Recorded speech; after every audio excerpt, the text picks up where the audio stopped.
국제의학 바이오저널의 연구에 따르면 블루베리의 이 폴리페놀 성분과 우유의 단백질의 이 친화성 때문에 블루베리와 우유를 함께 먹게 되면 블루베리의 항산화 성분이 대부분 파괴된다고 발표했어요. 그리고 우유에 함유된 칼슘은 블루베리의 이 안토시아닌 성분과 만나면 킬레이터가 된다는데, 이것은 둘이 결합해서 덩어리를 만든다는 거예요. 그러면 당연히 불용성 물질이 되겠고 침전물이 생기고 우리 몸에서 녹거나 흡수가 되지 않겠죠. 그래서 몸 밖으로 배출이 된다는 소리예요. 이 과정에서 우리 몸에 머물면서 소화되지 않기 때문에 위와 장에 굉장히 큰 부담을 줄 수가 있고, 이 때문에 블루베리와 우유를 자주 섭취하거나 위와 장이 약하신 분들이 드실 경우에는 위장에 염증도 유발할 수 있고 위장관 질환이 생길 수가 있겠죠. 특히 신체 기능이 많이 떨어져 있고 나이가 많이 드신 분들이 이렇게 지속적으로 계속 드시면 위장에 안 좋을 수 있으니 주의해서 드시길 바래요. 블루베리 주스를 만들어 드실 때는 우유 대신 오트밀이나 물을 첨가해서 드시는 게 좋겠죠. 우유가 블루베리와 맞지 않는다고 해서 요거트도 맞지 않는다는 것은 아니에요. 요거트는 발효 과정을 거쳐 단백질이 쉽게 분해되기 때문에 항산화 성분의 흡수율을 오히려 높여줘요.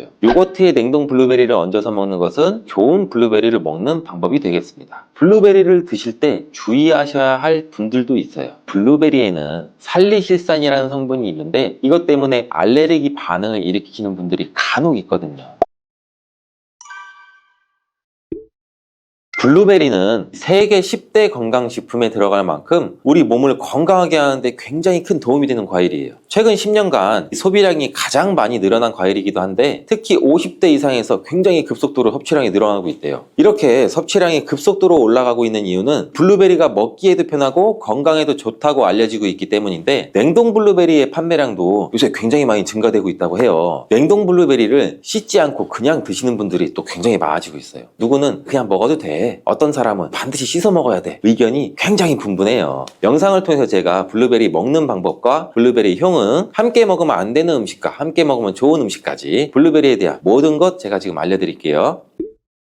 먼저 냉동 블루베리를 씻어야 되느냐 그냥 먹어도 되느냐, 제가 정리해 드릴게요. 결론부터 말하자면 씻어서 드시는 것이 안전하다입니다. 먼저 냉동 블루베리를 구입하셨다면 식품의 유형을 한번 확인하시기 바래요. 식품 유형에 과체 가공품이라고 적혀 있다면 씻어서 냉동한 블루베리이기 때문에 그냥 드셔도 되시긴 해요. 근데 식품 유형에 농산물이라고 표기가 되어 있다면 이것은 씻지 않고 냉동되어 유통된 블루베리이기 때문에 반드시 씻어서 드시는 게 좋아요. 근데 간혹 식품 유형이 표기가 되어 있지 않은 제품들도 있는데 이런 제품은 당연히 씻어 드시는 게 좋겠죠. 2022년 한국소비자연맹에서 현재 시중에 판매되고 있는 냉동과일, 블루베리, 망고, 딸기 등등 제품을 선정해서 안전성 평가를 했는데, 과체 가공품 같은 세척과일 제품에서 미생물, 잔류농약, 곰팡이, 독소 등의 검사에서 규격 기준에는 적합하긴 했지만 이 미생물과 잔류농약이 검출된 제품들도 있었어요. 이 자료를 바탕으로 한다면 이 냉동 블루베리 제품도 이미 씻어서 유통이 되고 있다고 할지라도 한 번 정도는 씻어 드시는 게 좋겠어요. 블루베리 씻는 방법은 흐르는 물에 약 30초 정도만 씻어주면 되는데, 깨끗이 빡빡 씻는다고 블루베리를 물에 오래 담가두거나 흐르는 물에서도 오래 씻으면 안 돼요. 블루베리에 함유된 안토시아닌 성분은 수용성이기 때문에 영양소가 다 빠져나가 버릴 수 있어요. 잔류 농약 또한 수용성이기 때문에 흐르는 물에 약 30초 정도만 씻어도 충분하니 걱정 말고 드셔도 괜찮습니다. 블루베리는 특별히 생과일보다 냉동 블루베리가 이 안토시아닌 함량이 높다고 해요. 이 시드니의 뉴사우스 웨일즈 대학의 연구진이 블루베리를 건조, 냉장, 냉동했을 때 핵심 영양소가 어떻게 변화되는지 실험을 했는데, 안토시아닌의 함량이 블루베리 1g당 생과일일 때는 7.2mg, 냉장 보관했다가 2주가 지났을 때는 5.7mg로 줄었고 건조했을 때는 4.3mg로 더욱 줄었대요. 근데 냉동 한 달 후에는 8.1mg으로 오히려 생과일 때보다 늘어났고, 냉동 3달이 지나자 7.9mg로 소폭 줄었지만 역시 생과일 때보다 많은 함량이 확인되었다고 해요. 실험 결과로만 보면 블루베리는 냉동으로 드시는 것이 가장 많은 영양분을 섭취할 수 있다는 말이 되겠네요. 추가로 눈 건강이나 심혈관 질환, 당뇨 등에 도움이 많이 되는 시중에 이 안토시아닌 함량이 개런티된 영양제도 많이 나와 있으니 꼭 블루베리나 빌베리와 같은 영양제를 드시려면 건강기능 식품으로 제조된 안토시아닌이 최소 최소 50mg 개런티 된 제품을 드시는 게 굉장히 좋겠죠. 그렇다면 다른 채소나 과일은 냉동했을 때 핵심 영양소의 함량이 어떻게 될까요? 이 영양소에 따라 보존력이 강한 것도 있고 약한 것도 있는데, 딸기의 한 종류인 이 라즈베리는 폴리페놀 성분이 핵심 영양소예요. 생과일일 때보다 냉동일 때가 킬로그램당 폴리페놀 함량이 약 100mg 정도 상승하는 것으로 나타났고, 당근의 경우에는 핵심 영양소가 이 베타카로틴이라는 거 많이들 알고 계시잖아요. 냉동 보관했을 때 3개월이 지나면 베타카로틴의 함량이 현저히 떨어져요. 이렇듯 냉동 채소, 냉동 과일은 핵심 영양 성분에 따라서 함량이 높아질 수도 있고 낮아질 수도 있어요.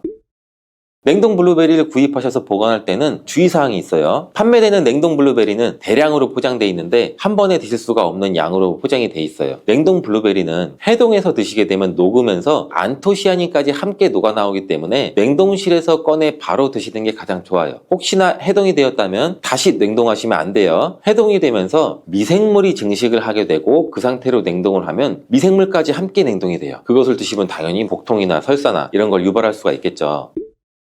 블루베리의 핵심 영양소인 안토시아닌은 폴리페놀의 일종으로 식물에 굉장히 많이 함유된 청자색을 띠는 성분이에요. 블루베리의 색깔이 짙은 보라색을 띠는 것은 바로 이 안토시아닌 성분 때문에 그런데, 안토시아닌의 과일변 함량에서는 빌베리 블루베리가 가장 높은 함량을 가지고 있는 것으로 알려져 있는데, 안토시아닌 함량이 높고 좋은 빌베리일수록 우리가 먹었을 때 입안에 보랏빛으로 착색이 심하게 되는 경우가 많아요. 인공색소가 아니기 때문에 전혀 걱정 안 하셔도 되고, 10분 정도 지나면 자연히 없어지니 시중에 빌베리, 블루베리가 포함된 건강기능 식품을 드셨을 때 오히려 착색이 되더라도 전혀 걱정하지 않으셔도 돼요. 안토시아닌의 가장 큰 효능은 눈을 건강하게 한다는 것. 이 안토시아닌은 로놉신의 제합성을 촉진시켜서 이 시력을 보호하고 백내장이나 안구건조 등 망막염 등 눈질환을 예방하기도 해요. 눈의 피로와 노화를 방지해서 초기 근시도 예방하는 것으로 알려져 있는데, 강력한 항산화 물질인 이 안토시아닌은 우리 몸의 활성산소를 제거해서 세포의 노화를 방지해 주는데 뇌 세포의 노화까지 같이 예방을 해준다고 해요. 폴리페놀 성분인 이 안토시아닌은 우리 뇌의 신경세포를 보호해주고 신경 전달 물질의 분비를 촉진시켜 뇌 기능도 향상시켜주면서 뇌의 해마를 자극해서 기억력도 향상시키고 치매를 예방하는 데도 도움을 줄 수가 있다고 해요. 이 테로스틸벤 성분이 뇌의 신경 전달 물질인 도파민과 노르에피네프린의 분비를 촉진시켜서 집중력을 향상시키는 데에도 도움을 주는 것으로 알려져 있고요. 간단히 말하자면 블루베리를 꾸준히 섭취하시면 기억력, 집중력을 향상시키고 치매를 예방하는 데에도 조금이나마 도움을 줄 수 있다는 거예요. 또한 활성산소를 제거하는 이 안토시아닌은 피부 미용에도 굉장히 좋은 효능을 발휘하는데, 이 피부 노화를 방지할 뿐만 아니라 염증을 제거하고 억제하는 효과도 있어 여드름 피부를 개선하는 데에도 도움이 돼요. 또한 비타민과 미네랄이 풍부해서 피부를 건강하게 유지하고, 풍부한 안토시아닌과 비타민C는 피부의 수분을 유지하는 데도 도움을 주고 주름도 예방하고 피부 톤도 밝게 하는 데도 도움을 줄 수가 있죠. 그리고 풍부한 식이섬유는 장의 운동을 촉진시켜주고 장내의 노폐물도 흡착하고 배출을 시켜서 피부 트러블 개선하는 효과도 같이 가지고 있어요. 나이가 들면서 머리 숱도 줄어들게 돼서 탈모를 걱정하시는 분들도 굉장히 많은데, 블루베리가 탈모 예방에도 굉장히 효과적이에요. 블루베리에 들어있는 이 안토시아닌은 튼튼한 모발이 자라날 수 있도록 모낭세포를 자극해주고 두피세포의 노화를 예방해서 탈모를 또 예방하게 되는 거예요. 블루베리에 함유된 또 비타민C는 머리카락 조직 형성에 필수적인 성분이고 콜라겐 생성을 촉진시킬 수 있는 성분이어서 모발을 강화하고 두피 건강을 증진하는 데에도 굉장히 큰 도움이 돼요. 항산화 성분이 안토시아닌은 머리카락 세포도 송산시키는 이 자유라디칼을 제거하고 머리카락 손상을 예방하는 데 도움이 돼서 탈모를 또 예방하는 그런 원리죠. 블루베리는 당뇨의 위험이 있는 분들한테 굉장히 큰 도움이 되거든요. 블루베리, 빌베리는 혈당 수치를 낮춰주고 당분을 에너지원으로 사용하는 이 신진대사의 과정을 촉진해주는 효능이 있어요. 미국의 당뇨병 협회는 빌베리, 블루베리를 당뇨병 슈퍼푸드라고 부르면서 블루베리를 꾸준히 드시면 인슐린 감수성을 향상시키고 혈당을 낮추는 데 도움이 된다고 발표했어요. 블루베리에 대한 연구를 굉장히 많이 진행을 했는데, 하루에 약 150g의 블루베리를 섭취한 실험군은 혈당 스파이크의 발생이 현저히 낮아졌고 인슐린 수치 또한 낮아진 것으로 확인되었다고 발표했어요. 블루베리에 함유된 이 안토시아닌뿐만 아니라 칼륨, 비타민 B6는 또 심장 건강을 지키는 데 굉장히 큰 도움을 주는데, 이 성분은 우리 몸의 콜레스테롤과 혈액의 지방을 감소시켜서 혈액순환을 또 원활하게 해준다고 해요. 이러한 효능으로 심장마비나 협 협심증을 일으키는 죽상동맥경화증을 예방하는 데 굉장히 큰 도움을 주게 되죠. 또한 호모시스테인이 우리 몸에 과다하게 축적이 되면 혈관을 손상시켜요. 그리고 혈전을 생성해서 이 심장마비, 뇌졸중 이런 심혈관 질환을 유발할 수 있는데, 블루베리의 풍부한 엽산과 비타민 B6는 호모시스테인의 축적을 방지해서 심혈관 질환도 예방할 수가 있어요. 블루베리를 많이 드시는데 이 블루베리 잎에는 관심이 별로 없는 것이 사실이에요. 블루베리 잎이 열매의 항산화 효능보다는 뛰어나다고 하는 사실 알고 계신가요? 블루베리 잎은 열매보다 이 안토시아닌 함량이 또 높고, 또한 폴리페놀의 일종인 클로로겐산의 함량도 높아서 열매보다 항산화 효과가 20배에서 30배 정도 높은 것으로 알려져 있어요. 굉장히 놀랍지 않아요? 이러한 블루베리 잎은 차로 우려서 드시면 되는데, 물 1리터 정도에 잎 약 4g 정도를 넣고 10분 정도 끓인 후에 식혀서 드시면 돼요. 블루베리가 새콤달콤 맛이 난다면 블루베리 잎차는 구수한 맛이 나더라고요.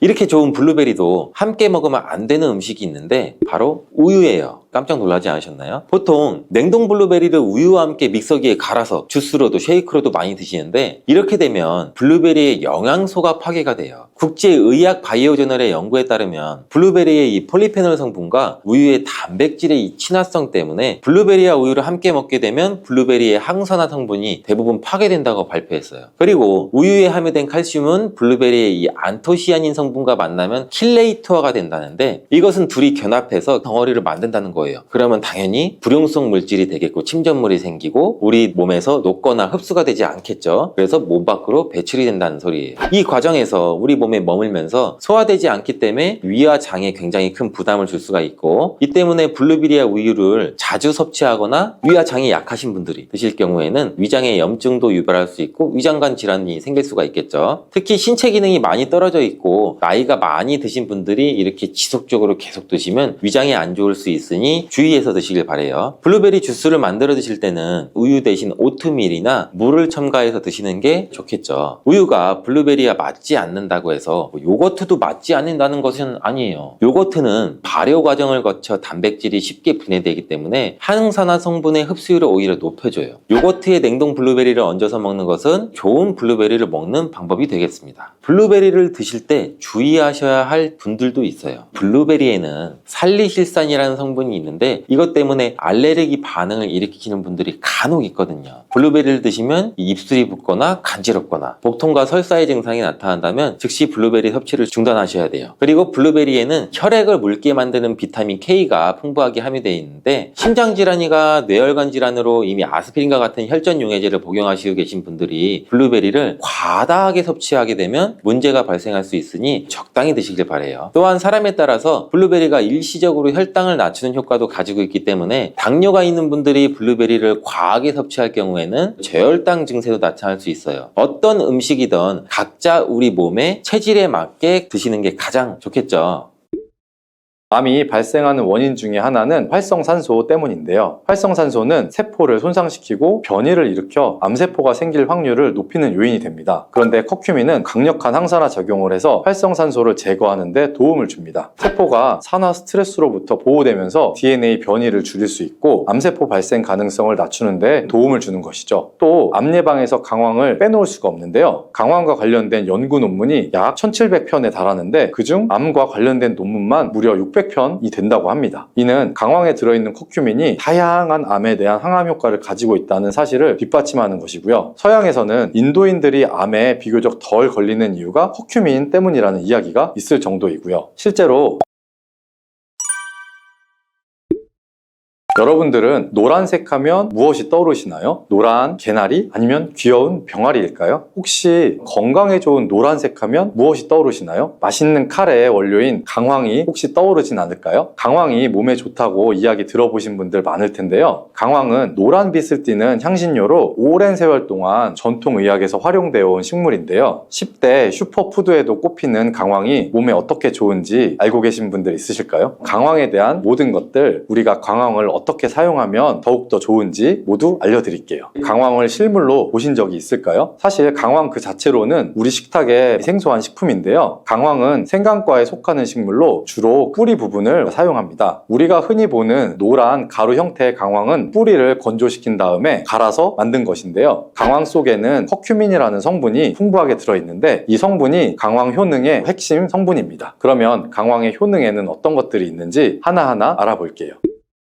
첫 번째 강황의 효능은 바로 혈액순환 개선입니다. 날씨가 쌀쌀한 날 혈액순환이 원활하지 않으면 몸이 쉽게 피로해지고 손발이 차가워지는 증상이 나타날 수가 있죠. 특히 중년 이후에는 혈액순환이 원활하지 않으면 다양한 건강 문제가 생길 수가 있는데요. 이럴 때 강황이 우리 건강에 도움을 줄 수가 있습니다. 강황이 혈액순환에 도움을 주는 이유는 바로 커큐민이라는 성분 때문인데요. 커큐민은 혈액을 묽게 만들어서 혈전이 생기는 것을 방지하는 데 도움을 줍니다. 혈전이 생기면 심근경색이나 뇌졸중 같은 위험한 질환으로 이어질 확률이 매우 높다는 것은 건강에 관심이 있으신 분들이라면 알고 계실 텐데요. 그렇기 때문에 강황의 커큐민 성분이 혈액이 잘 순환되도록 도와주어 이런 위험들을 낮춰줄 수가 있습니다. 또 강황은 염증을 완화하는 데도 효과적입니다. 우리 몸에서 만성염증이 지속이 되면 혈관이 손상이 될 수가 있고 이것이 혈액순환 장애로 이어질 수가 있습니다. 연구에 따르면 강황 속의 커큐민이 몸에 염증을 유발하는 뉴클리어 팩터 카파 베타와 같은 인자를 억제해서 염증을 줄이고 혈관이 건강하게 유지되도록 도와준다는데요. 또한 강황을 꾸준히 섭취하면 몸이 따뜻해지고 혈액이 잘 돌게 되어 손발의 저림이나 냉증이 완화될 수가 있으니 특히 겨울철에 따뜻한 강황차를 꾸준히 마시는 것을 추천해드립니다. 노란색의 신비 강황의 효과 두 번째는 체중 감량인데요. 강황이 체중 감량에 도움이 된다니 놀랍죠. 많은 분들이 체중 때문에 고민을 많이 하시는데요. 중년 이후에는 신진대사가 느려지면서 체중 조절이 쉽지가 않죠. 똑같이 먹어도 살이 쉽게 찌고 또 한 번 찐 살은 잘 빠지지가 않아서 고민이신 분들 많을 텐데요. 그런 분들은 바로 이 강황을 이용해 보시는 게 어떨까요? 강황이 체중 감량에도 도움이 된다는 사실 알고 계신 분은 많이 없으실 거예요. 강황 속 커큐민이 지방의 연소를 촉진하고 또 지방세포의 생성을 억제하면서 지방이 축적되는 것을 줄이는데 도움을 줍니다. 강황을 가지고 한 실험에서 강황이 지방세포의 에너지 소비를 촉진해서 지방을 태우는데 도움이 될 수 있다는 것을 밝혀냈고요. 또한 강황은 소화 기능을 도와서 위와 장 건강을 챙기는 데도 효과가 좋습니다. 소화가 잘 되면 우리 몸의 신진대사도 원활해지고 자연스럽게 체중 감량에도 도움이 되는 것이죠. 뿐만 아니라 강황은 인슐린 저항성을 낮추는 데도 도움을 줄 수가 있는데요. 인슐린 저항성이 높아지면 혈당이 쉽게 오르고 이것이 지방의 축적으로 이어질 수가 있습니다. 그런데 강황이 인슐린 저항성을 개선하는데 긍정적인 영향을 줄 수 있으니 결과적으로 체중 조절에도 유익하겠죠. 강황이 체중 감량에 이렇게 많은 효능이 있으니 다이어트 시작하시는 분들에게는 꼭 드셔야 되는 식품이 아닐까 하네요. 세 번째 강황의 놀라운 효능은 바로 치매 예방입니다. 요즘은 100세 시대라고 하잖아요. 오래 사는 것도 중요하지만 건강하게 오래 사는 게 가장 중요하겠죠. 특히 치매는 나이가 들면서 많은 분들이 걱정하는 질환 중에 하나인데요. 강황에 들어있는 커큐민이 뇌 건강을 보호하는데 매우 중요한 역할을 합니다. 특히 알츠하이머병과 같은 퇴행성 뇌 질환 예방에 도움이 된다고 하는데요. 혹시 강황을 많이 섭취하는 나라인 인도의 치매 발병률이 매우 낮다는 거 아시는 분 있으실까요? 인구 대국인 인도의 65세 이상 노인 중에 치매 유병률은 약 1%에 불과하다니 정말 놀라운데요. 다수의 전문가들은 인도의 치매 유병률이 이렇게 낮은 이유를 강황에서 찾는다고 합니다. 치매를 유발하는 물질은 베타 아밀로이드라고 불리는 단백질인데요. 이 베타 아밀로이드 단백질이 뇌에 쌓이면서 신경세포를 손상시키고 치매 환자들의 뇌혈관을 막히게 하거나 뇌세포를 죽게 하는데요. 강황에 들어있는 커큐민이 베타 아밀로이드 단백질이 뇌 속에 쌓이는 것을 막아주면서 뇌 속에 쌓여있는 단백질 물질을 제거해주는 효과가 있어 치매 예방에 효과가 있는 것입니다. 그뿐만 아니라 강황은 뇌의 신경세포를 활성화하는 데에도 도움을 주는데요. 커큐민 성분이 기억력의 향상과 인지기능 유지에도 도움이 될 수가 있습니다. 실제로 강황을 꾸준히 섭취한 그룹이 그렇지 않은 그룹보다 기억력과 집중력이 향상되었다는 연구 결과도 보고되고 있으니 치매 예방을 위해서 강황을 꾸준히 섭취하는 것이 좋겠죠. 네 번째 강황의 놀라운 효능은 우울감 해소 작용입니다. 현대 사회에서 스트레스나 불안감, 우울감을 경험하는 분들이 정말 많은데요. 강황이 이런 증상을 완화하는데 도움을 줄 수가 있다고 합니다. 노란 강황이 우리의 우울한 마음을 해소시켜 줄 수 있다니 참 신기한데요. 미국 건강 포털 더 헬시 연구 결과에 따르면 강황이 우울감 개선에도 효과적이라는 사실이 밝혀졌습니다. 우울증은 뇌의 염증과도 관련이 깊은데요. 뇌 염증이 심해지면 뇌 기능이 저하되고 신경 전달 물질의 균형이 무너지면서 우울감이 심해질 수가 있습니다. 그런데 강황 속의 커큐민은 염증을 줄여줄 뿐만 아니라 뇌에서 행복 호르몬이라고 부르는 세로토닌과 도파민 분비를 증가시키는데 도움을 주어서 우울한 감정을 해소시키는데 도움을 줍니다. 이뿐만 아니라 인도의 한 연구에서는 경미한 우울증을 겪고 있는 사람들에게 강황을 꾸준히 섭취하게 했더니 항우울제와 비슷한 효과를 보였다는 결과가 나오기도 했습니다. 게다가 항우울제 부작용이 있을 수 있지만 강황은 자연적인 식재료이기 때문에 부작용 걱정이 없이 쓸 수 있는 장점이 있죠. 울적한 마음이 들고 슬픈 감정이 계속 맴도는 분들은 강황을 한번 섭취해 보시는 게 어떨까요? 강황의 놀라운 효과 5번째는 암 예방입니다. 암이 발생하는 원인 중에 하나는 활성산소 때문인데요. 활성산소는 세포를 손상시키고 변이를 일으켜 암세포가 생길 확률을 높이는 요인이 됩니다. 그런데 커큐민은 강력한 항산화 작용을 해서 활성산소를 제거하는 데 도움을 줍니다. 세포가 산화 스트레스로부터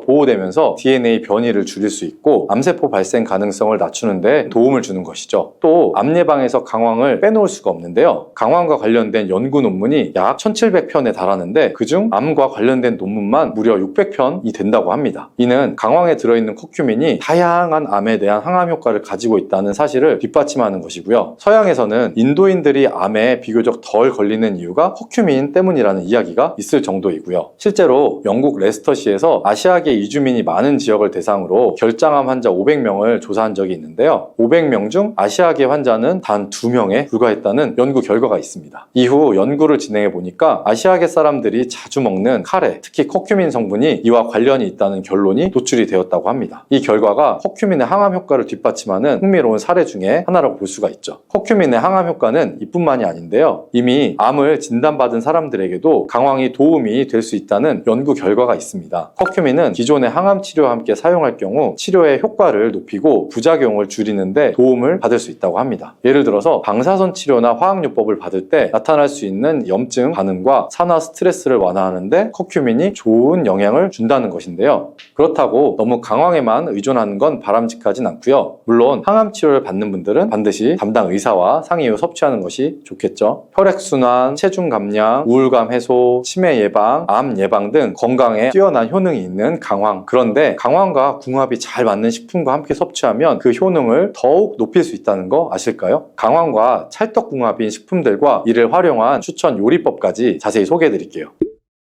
첫 번째로 소개해드릴 궁합 좋은 식품은 바로 후추입니다. 강황 속의 주요 활성 성분인 커큐민은 건강에 뛰어난 효능이 있지만 아쉽게도 우리 몸에서 쉽게 흡수되지 않는 특징이 있습니다. 하지만 후추 속에 포함된 피페린이라는 성분이 강황의 흡수율을 무려 2000%까지 증가시킨다고 알려져 있다니 강황을 섭취하실 때는 후추가 들어가면 강황의 건강 효과를 더욱 극대화할 수 있다는 점 꼭 기억해 두시면 좋겠습니다. 그렇다면 강황과 후추를 함께 섭취하는 방법에는 어떤 것이 있을까요? 강황과 후추는 맛으로 궁합이 참 좋은데요. 카레 드실 때 매콤하게 후추를 뿌려 드시는 분들도 많죠. 그 방법도 참 좋은 방법이지만 다른 요리법도 하나 알려드릴게요. 그건 바로 강황 후추 밥인데요. 밥을 지을 때 강황가루와 약간의 후추를 넣어주면 노란빛이 감도는 건강한 밥이 완성이 됩니다. 여기에 올리브유나 들기름을 한두 방울 넣어주면 풍미까지 더할 수 있고요. 두 번째로 강황과 잘 어울리는 식품은 우유입니다. 우유 속의 지방 성분은 커큐민의 체내 흡수를 도와주는 역할을 해주는데요. 그래서 인도에서는 골든 밀크라고 해서 강황과 우유를 섞어서 마시는 문화가 오랜 전통으로 내려오고 있죠. 골든 밀크를 만드는 방법은 아주 간단합니다. 따뜻한 우유 한 컵에 강황가루 하나 작은 수를 넣고 여기에 후추를 한 꼬집 더해주면 더욱 효과적인 골든 밀크가 완성이 됩니다. 기호에 따라서 꿀이나 계피가루를 조금 추가하면 달콤하면서도 향긋한 맛을 즐길 수가 있습니다. 자기 전에 한 잔 마시면 숙면에도 도움을 줄 수 있다고 하니 평소에 불면증이 고민이신 분들은 한번 시도해 보시면 좋겠죠. 혹시 강황과 우유를 섞어 드시는데 조금 거부감이 있으신 분들은 되직한 칼에 밥을 섞기 전에 우유를 조금만 부어 드시는 것도 추천드립니다. 그렇게 되면 우유의 부드러운 풍미가 카레와 잘 어울려서 맛도 영양도 한층 업그레이드가 될 수 있습니다. 세 번째로 소개해드릴 강황과 궁합이 좋은 식품은 요거트입니다. 요거트 속의 유산균은 장 건강에 도움을 주는 것으로 잘 알려져 있죠. 그런데 여기에 강황을 더하게 되면 장 건강 효과가 더욱 상승하는데요. 강황의 강력한 항염 성분인 커큐민과 요거트의 유산균은 경우에는 염증을 감소시키는 데 도움을 주고 함께 섭취하면 항염증 효과를 극대화할 수가 있습니다. 또한 강황의 커큐민은 그 자체로 흡수가 잘 되지 않기 때문에 요거트의 지방 성분을 커큐민 흡수를 도와주어서 강황과 요거트를 함께 섭취하는 것이 커큐민의 영양소를 더욱 효과적으로 흡수할 수 있게 만들어줍니다. 이 둘을 이용한 강황 요거트를 만드는 방법도 간단한데요. 플레인 요거트 한 컵에 강황가루 하나 작은 수를 넣고 잘 섞어주시면 됩니다. 여기에 꿀을 조금 넣어주면 단맛이 더해져서 더욱 맛있게 즐길 수가 있고요. 견과류나 바나나를 곁들이면 영양적으로도 아주 훌륭한 한 끼가 될 수 있겠죠. 또한 강황 요거트를 이용해서 샐러드 드레싱으로도 이용할 수가 있는데요. 이렇게 강황 요거트를 활용해서 드시면 건강에 더욱 좋겠죠. 몸에 이렇게 좋은 효능이 가득한 강황도 너무 과용하면 몸에 부담을 줄 수가 있는데요. 강황을 과다하게 섭취하면 소화장애를 유발할 수도 있고 소화불량, 복통, 설사, 구토 등의 증상이 나타날 수가 있기 때문에 한꺼번에 너무 많은 양을 드시는 건 피하셔야겠죠. 또한 인도의 민간요법처럼 몸에 좋다고 강황을 피부에 직접 바르게 되면 일부 사람들은 피부에 자극감이나 알레르기 반응이 나타날 수 있기 때문에 피부에는 바르지 않는 것을 추천해 드립니다.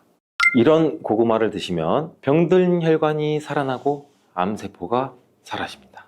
고구마는 우리 몸에 좋은 성분이 많고 맛도 좋아 인기가 정말 많죠. 그렇지만 이렇게 몸에도 좋고 맛도 좋은 고구마도 잘못 알고 먹으면 우리 몸에 독이 될 수도 있어요. 몸에 좋은 고구마의 효능과 잘못 알고 먹어서 독이 될 수 있는 경우, 그리고 고구마와 함께 먹으면 좋은 음식, 반대로 함께 먹으면 안 좋은 음식도 알아보고, 추가로 우리가 많이 드시는 고구마의 종류 4가지, 그리고 겨울철 고구마 보관법까지, 고구마에 대한 모든 것을 한 번에 알아보는 시간을 가져보도록 하겠습니다. 자, 먼저 고구마의 효능 5가지를 알아볼 건데요. 고구마의 첫 번째 효능은 항암 효과입니다. 이 고구마의 베타카로틴은 활성산소로 변형된 세포에 작용해서 이 성장과 전이를 차단함으로써 암세포가 형성되는 것을 억제하는 효능도 있는데요. 이는 일본 연구팀에서 조사한 결과에 따르면 82가지 채소 중 고구마가 발암 억제율 1위에 올랐다고 해요. 특히 고구마 이 껍질에는 암 예방에 좋은 식이섬유와 항산화 성분이 풍부하다고 알려져 있는데, 그래서 껍질까지 섭취하는 것이 좋다고 알려져 있죠. 이 연구에 따르면 고구마 껍질의 발암 억제율은 최대 98.7%. 와, 이렇게까지 높은 것으로 밝혀져 있어서 하루 1개의 고구마를 꼭 껍질째 먹으라고 추천을 합니다. 물론 깨끗하게 세척이 돼야겠죠. 또한 이 고구마에는 카로티노이드 종류인 베타카로틴이 다량 포함되어 있어서 폐암, 위암 등을 막아주고, 이 고구마에 들어있는 식이섬유는 대장암 예방도 도울 수 있다고 해요. 고구마의 두 번째 효능은 면역력 강화입니다. 이 고구마에 있는 성분인 베타카로틴이라는 성분은 우리 몸속에서 비타민 A로 전환이 되는데, 이 성분은 우리가 흔히 알고 있는 눈 건강에도 도움이 되고 외부에서 침입한 바이러스와 세균으로부터 우리 몸을 보호하는 역할도 같이 해요. 그래서 항체 생성에도 도움을 주기 때문에 이 결과적으로 보면 우리 몸의 면역력도 향상되는 효과도 기대해 볼 수 있겠죠. 추가로 이 비타민 C가 풍부하기 때문에 피로회복과 신경 완화에도 도움을 줄 수가 있습니다. 자, 고구마의 세 번째 효능은 이 소화기능 향상입니다. 고구마에 들어있는 그 풍부한 섬유질과 마그네슘은 우리 소화기능을 향상을 시켜주는데, 이 장 속에 있는 유익균의 먹이가 되기 때문에 우리 몸의 장 건강에도 도움이 되고, 이 고구마를 잘랐을 때 나오는 하얀 진액, 여기에 그 얄라핀이라는 성분이 들어있거든요. 이 얄라핀이라는 성분은 우리 몸의 장 활동을 활발하게 해주고 또 대장암 예방에도 탁월하다고 알려져 있습니다. 또한 이 고구마는 100g당 86칼로리를 가지고 있어 갖고 열량 자체가 아주 낮은 편은 아니에요. 근데 혈당 지수가 낮기 때문에 살이 쉽게 찌지 않아서, 그래서 다이어트 음식으로도 굉장히 유명해지고 있죠. 또한 섬유질도 풍부해서 배변 활동을 도와줘서 우리 몸의 노폐물들을 제거해주고 흡착력이 뛰어나기 때문에 또 변비 개선 효과도 있어요. 또한 이런 고구마에는 저항성 녹말이란 게 풍부한데, 이 저항성 녹말은 우리 몸에 포만감을 줄 뿐만 아니라 소화도 느리게 해주고 지방 분해 효과도 있기 때문에 체중 감량 효과도 얻을 수 있고, 음식을 과식 안 하고 천천히 드시는데도 도움을 줄 수 있게 만들 수 있습니다. 고구마의 네 번째 효능은 노화 예방입니다. 이 고구마에는 비타민 C와 E, 베타카로틴 이런 좋은 성분들이 많이 함유되어 있어 노화를 유발하는 활성산소를 억제해주는 기능도 같이 갖고 있다고 해요. 근데 이 자색 고구마와 같은 보랏빛 색을 띠는 고구마는 또 안토시아닌이라는 강력한 항산화 물질도 포함하고 있는데, 이 안토시아닌은 우리 몸의 세포 손상도 막아주고 세포의 생성도 촉진을 해서 피부에 탄력이 생기도록 도와주기도 합니다. 고구마의 5번째 효능은 혈관을 튼튼하게 해주는 역할도 같이 하는데, 이 고구마에는 칼륨이 많아서 우리 몸에 있는 나트륨을 몸 바깥으로 계속 내보내주고 혈압이 정상적으로 유지되고 조절할 수 있게 또 도와주는 역할도 같이 하죠. 이로 인해서 고혈압과 같은 혈관 관련 질병의 예방도 같이 도와주는 기능도 가지고 있어요. 그리고 비타민 B 복합체 중에서 B5라고 불리는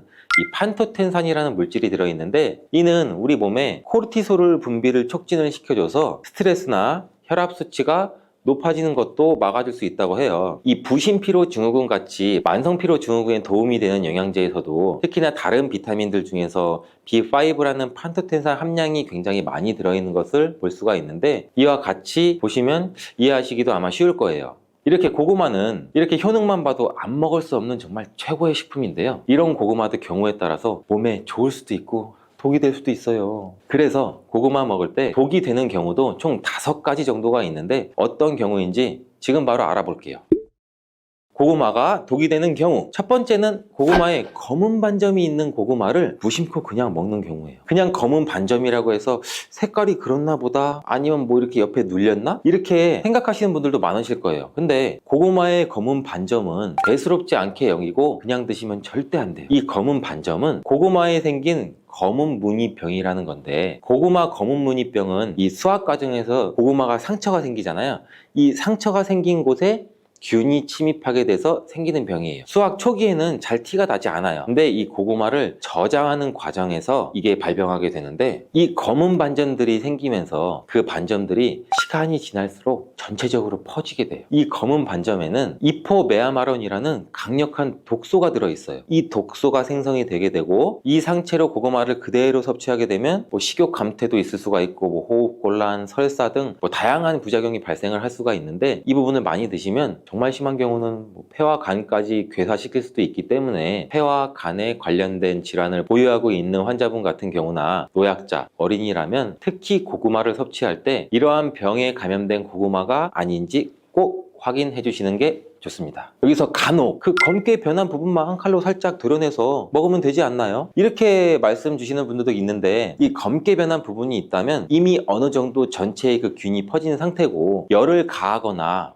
푹푹 삶고 쪄도 이게 잘 사라지지 않는다고 해요. 그래서 꼭 고구마를 그냥 통째로 아깝더라도 폐기해 주시는 게 우리 건강에 도움을 줄 수가 있습니다. 고구마가 독이 되는 경우, 2번째는 위장이 약한 분들이에요. 평소 고구마를 먹고 소화가 안 돼서 어우 더부룩해 이런 느낌이 들었거나 아 속 쓰려 이런 현상이 심해진 경험이 있다면, 위장이 약한 사람으로서는 고구마를 섭취하는 것이 별로 크게 도움이 되진 않아요. 고구마에 함유되어 있는 타닌이라는 성분이 있는데, 이 타닌과 아교질 성분은 우리 위벽을 자극하기도 하거든요. 그래서 위산 분비도 촉진을 시키기 때문에 각종 위장 장애를 유발할 수도 있어요. 이를 무시하면서 우리가 그냥 맛있다고 계속 먹는다면 다른 병을 치료하기 전에 위염이나 위궤양까지도 올 수가 있겠죠. 이러신 분들은 특히 조심해 주시길 바라겠습니다. 자, 고구마가 독이 되는 경우 3번째는 당뇨가 있으신 분들입니다. 이 고구마는 당이 어느 정도 들어있는 식품이라서 당뇨 환자가 섭취할 경우 혈당이 급격하게 상승될 가능성을 가지고 있습니다. 이 당뇨 환자의 경우 혈당 조절을 하는 것이 쉽지 않죠. 그래서 약으로도 조절을 하고 주사로도 조절을 하는데, 이러한 과도한 당질 섭취 우려가 있는 고구마를 최대한 어느 정도 피하는 것이 좋기는 해요. 먹더라도 과량 드시지 말고 소량만 드시는 것을 추천하고, 주기적으로 혈당 관리도 체크도 잘 해보시는 게 좋겠습니다. 고구마를 먹는 방법에도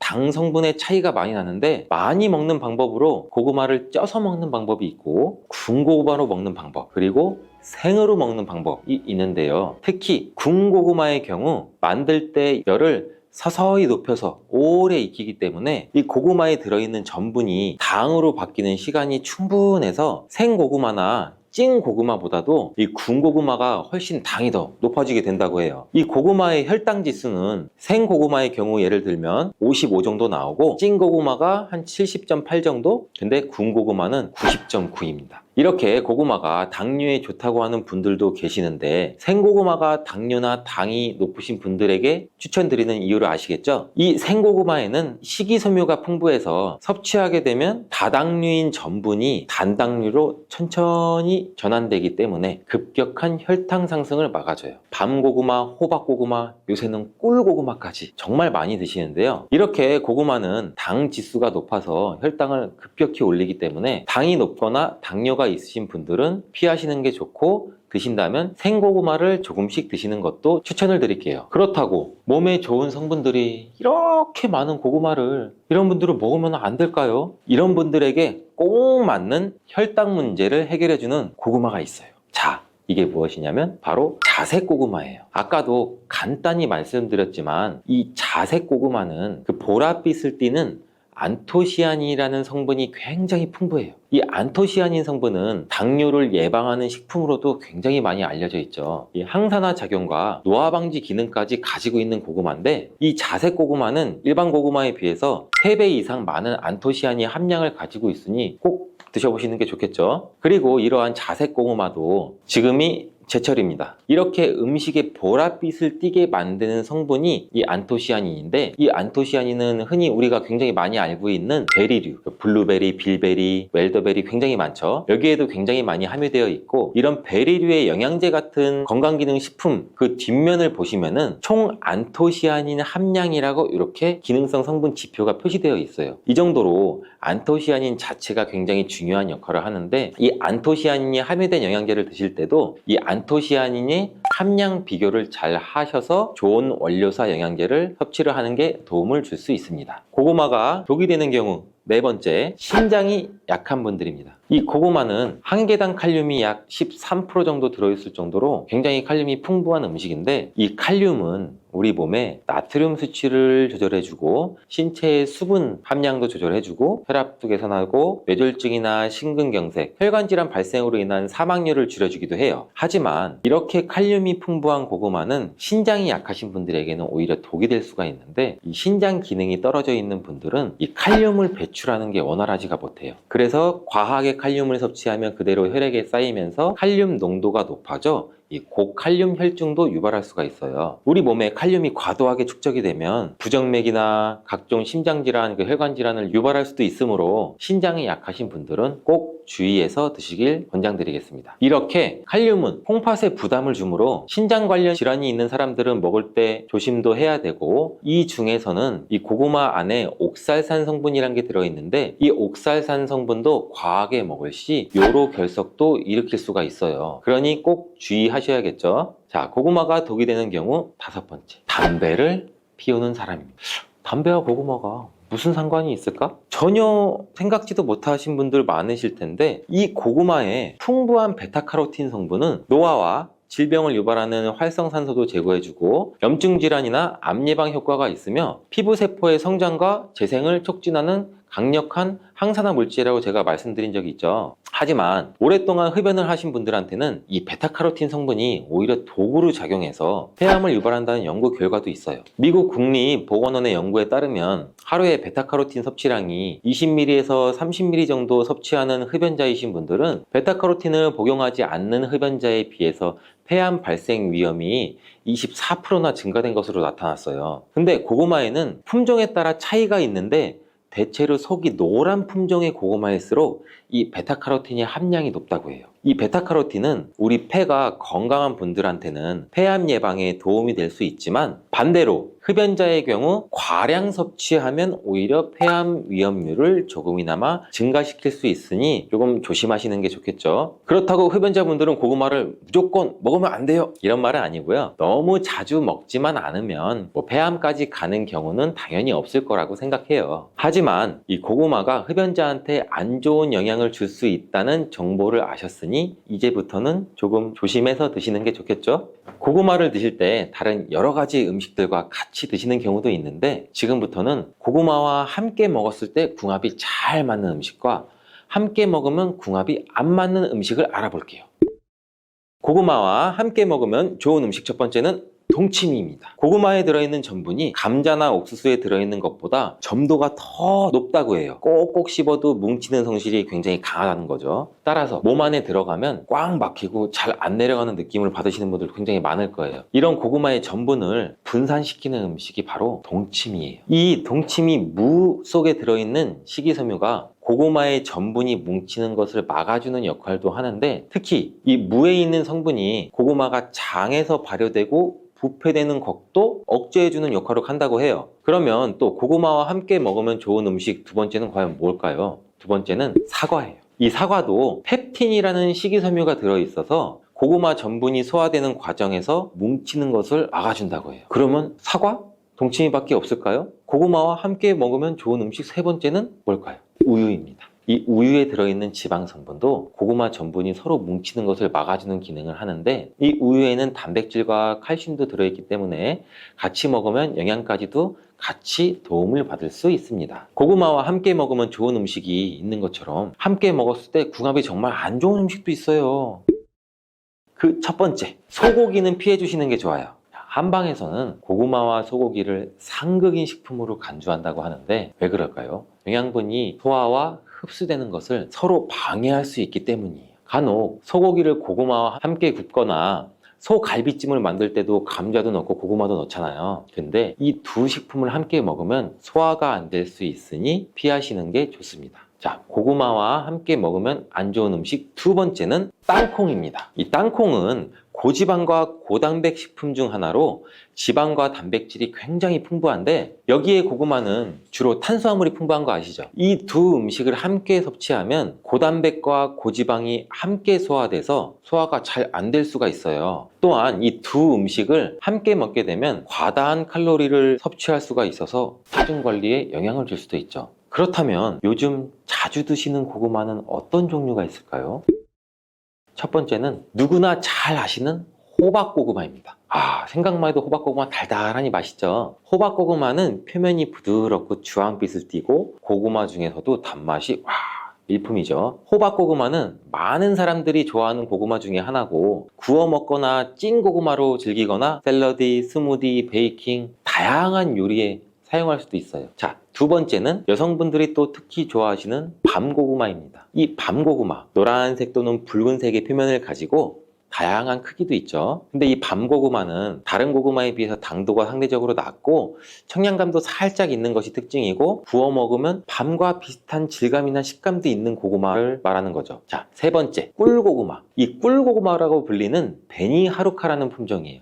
잘 모르시는 분들도 있으실 텐데, 이 베니하루카라는 품종은 이 호박고구마와 밤고구마를 교배시켜서 만든 새로운 품종의 고구마예요. 여기에는 밤고구마의 맛있는 밥맛과 호박고구마의 부드러운 감촉, 이걸 둘 다 가지고 있는 고구마라고 보시면 됩니다. 이 꿀고구마는 해남 지역에서 특히 재배를 많이 하고 있습니다. 자, 그럼 네 번째는 뭘까요? 다 나온 것 같은데 뭐지? 자, 네 번째는 자색 고구마입니다. 제가 여러 번 힌트를 드렸죠. 이 자색 고구마는 아까도 말씀드렸듯이 보라색 발색 물질인 안토시아닌을 함유하고 있는 것으로 굉장히 유명해요. 간단히 다시 말씀드리면, 이는 강력한 항산화 성분으로서 우리 건강에 굉장히 많은 이점이 있는 고구마인데, 일반적으로 껍질이 보라색을 띠고 속살도 보라색을 띠는 게 자색 고구마의 특징인데, 이 고구마는 인기도 굉장히 많죠. 그리고 수확 시기도 늦가을로 정해져 있어서 박스채로 사서 보관하시면서 드시는 분들이 또 굉장히 많죠. 그때밖에 수확을 못하니까. 근데 보관하실 때 우리가 몇 가지만 주의하시면 정말 맛 좋고 건강한 고구마를 드실 수가 있습니다. 고구마를 보관하는 법 지금부터 알아볼게요. 자, 고구마를 받으면 먼저 상처난 고구마가 있는지 잘 확인해 주세요. 이 고구마는 껍질이 얇아서 상처가 나기도 쉽고, 상처가 나면은 그 상처 속으로 균이 감염될 수도 있고 썩고 곰팡이가 나기 쉬워요. 따라서 옆에 있는 고구마까지 같이 영향을 미쳐요. 고구마들은 사교성이 굉장히 좋은가 봐요. 그래서 상처난 고구마를 먼저 골라내서 자르고 드시거나, 먼저 골라내서 상처가 안 난 고구마를 따로 보관해 주세요. 그리고 고구마 겉 건조 상태에 따라서 이틀에서 일주일 정도 신문지가 같은 것을 깔고 그늘에서 천천히 말려주세요. 그 이유는 고구마는 겉에 수분을 많이 포함하고 있기 때문에 바로 보관하게 되면 쉽게 썩어요. 그래서 말리는 이유가 또 고구마의 전분이 당분으로 변환되도록 숙성을 시키는 과정이기도 해요. 또 한 가지 주의점은 고구마는 수분에 굉장히 예민한 뿌리 채소예요. 그래서 습기가 차지 않도록 종이박스에 구멍을 슝슝슝슝 내주고 통풍이 잘 되도록 해주시고, 이 흙도 빠져나가지 않게 보관하기 쉽게 상자 바닥에 신문지 같은 거를 깔아주세요. 그리고 햇빛이나 직사광선이 바로 비치지 않는 곳에도 놓아줘야 되는데, 이 고구마가 햇볕에 직접적으로 닿으면 이 온도 변화에 의해서 고구마가 또 상할 수 있어요. 그리고 아까도 말씀드렸듯이 고구마는 온도와 수분에 굉장히 예민해서 환경도 변하면 고구마의 맛도 변하게 되거든요. 그리고 또 옮기면서 상처가 나서 쉽게 썩기도 쉬워지고요. 그리고 고구마의 보관 적절한 온도는 한 13도에서 16도 정도 되는 곳인데, 우리가 흔히 한번 찾아보면 아파트의 뭐 신발장이나 베란다, 앞 베란다 같은 곳, 이런 공간이 되겠죠. 자, 이제 고구마의 보관법도 잘 알아봤으니 이제 맛있는 고구마를 잘 보관해서 겨울철에 호호 불면서 따뜻하게 똑똑하게 먹을 준비가 되셨죠?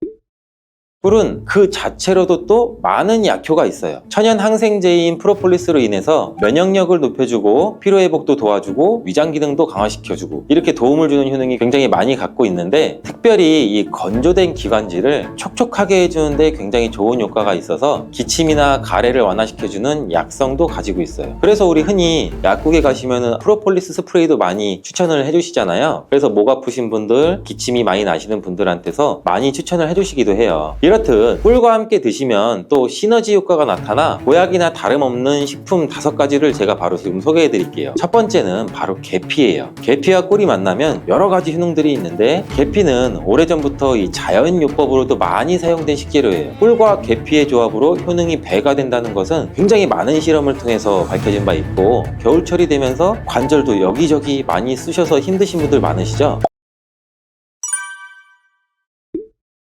꿀과 이것을 함께 드시면 관절염과 기침 감기가 싹 사라집니다. 예로부터 꿀물로 기침을 다스리기도 했는데 알고 계시죠? 고대 그리스에서는 꿀을 신들의 음식이라고 부르기도 했고, 꿀은 인류 역사상 가장 오래된 천연 감미료이자 약재로 굉장히 많이 사용했어요. 이집트에서는 미라를 만들 때에도 꿀을 사용하기도 했고요. 꿀은 약으로 쓰일 만큼 우리 몸에 정말 좋은 효능들이 굉장히 많이 있는데, 잘못 먹으면 약효가 하나도 없을 뿐만 아니라 오히려 몸을 해치는 독이 될 수도 있다는 사실도 혹시 알고 계신가요? 꿀의 종류와 절대 먹으면 안 되는 꿀과 좋은 꿀을 고르는 방법, 그리고 꿀과 함께 먹으면 좋은 최고의 음식 5가지, 제가 지금 꿀에 대해서 모든 것을 한번 알려드릴게요. 이 꿀에는 굉장히 여러 종류가 있는데, 꿀벌들이 꽃을 통해서 꿀을 만드는 것은 뭐 누구나 잘 알고 계신 거죠. 꿀벌이 꽃의 밀선에서 분비되는 자당을 먹었다가 다시 토해내는 과정을 거치는데, 꿀벌의 효소에 의해서 과당과 포도당으로 또 분해가 돼요. 그래서 점성이 있는 액체가 되죠. 이것이 우리가 아는 꿀이 되는 거예요. 또 꽃의 종류에 따라서 꿀의 이름도 달라지게 돼요. 우리가 잘 알고 흔히 볼 수 있는 아카시아 꿀, 굉장히 유명하죠. 그 외에도 밤꿀, 쌀이꿀, 유채꿀 뭐 등등 꽃의 종류에 따라서 꿀의 맛과 향이 조금씩 다른 특징이 있죠. 여러 가지 꽃을 통해 만들어진 꿀은 자파꿀이라고 그래요. 이런 꽃을 통해서 만들어진 이 천연꿀 말고 벌에게 억지로 설탕을 먹여서 만든 꿀이 있는데, 이거는 또 사양꿀이라고 하죠. 이 사양꿀은 일반적으로 천연꿀에 비해서 가격은 상대적으로 저렴하고 대량으로 생산이 가능하다는 장점이 있죠. 하지만 이 사양꿀은 천연꿀에 비해서 영양가가 낮고 인공적인 향과 맛이 첨가될 수가 있어요. 따라서 우리는 꿀을 선택할 때 사양꿀인지 천연꿀인지 확인을 기본적으로 하시고 구매를 하셔야 되는데, 꿀에 사양꿀인지 천연꿀인지는 표기가 되어 있지 않은 경우도 많아요. 이때는 탄소 동위원소 비율을 확인하시면 구분할 수 있어요. 천연꿀의 탄소 동위원소 비율은 22%에서 33% 정도 되고, 이 탄소 동위원소 비율이 낮을수록 좋은 꿀이라고 해요. 사양꿀이나 꿀 음료는 거의 설탕물이나 다름없으니 반드시 천연꿀을 구매해서 드시기를 바래요. 꿀을 보관하는 방법을 알려드리자면, 꿀은 절대로 썩지 않는다는 말도 있어요. 그 이유는 꿀에는 향균 작용이 있는 이 프로폴리스 성분이 포함되어 있기 때문인데, 주의하실 것은 직사광선이 없는 서늘한 곳에 보관하시고, 꿀을 덜으실 때는 이 오염되지 않은 스푼 같은 것을 사용하시면 좋습니다. 가끔 꿀을 냉장고에 보관하시는 분들이 있는데, 꿀을 냉장고에 보관하면 하얀 침전물이 생길 수가 있어요. 그리고 또 오래되면 층이 분리 분리되는 현상이 나타날 수 있으니 주의하시는 게 좋고요. 꿀은 그 자체로도 또 많은 약효가 있어요. 천연 항생제인 프로폴리스로 인해서 면역력을 높여주고 피로회복도 도와주고 위장 기능도 강화시켜주고 이렇게 도움을 주는 효능이 굉장히 많이 갖고 있는데, 특별히 이 건조된 기관지를 촉촉하게 해주는데 굉장히 좋은 효과가 있어서 기침이나 가래를 완화시켜주는 약성도 가지고 있어요. 그래서 우리 흔히 약국에 가시면 프로폴리스 스프레이도 많이 추천을 해주시잖아요. 그래서 목 아프신 분들, 기침이 많이 나시는 분들한테서 많이 추천을 해주시기도 해요. 이렇듯 꿀과 함께 드시면 또 시너지 효과가 나타나 보약이나 다름없는 식품 5가지를 제가 바로 지금 소개해 드릴게요.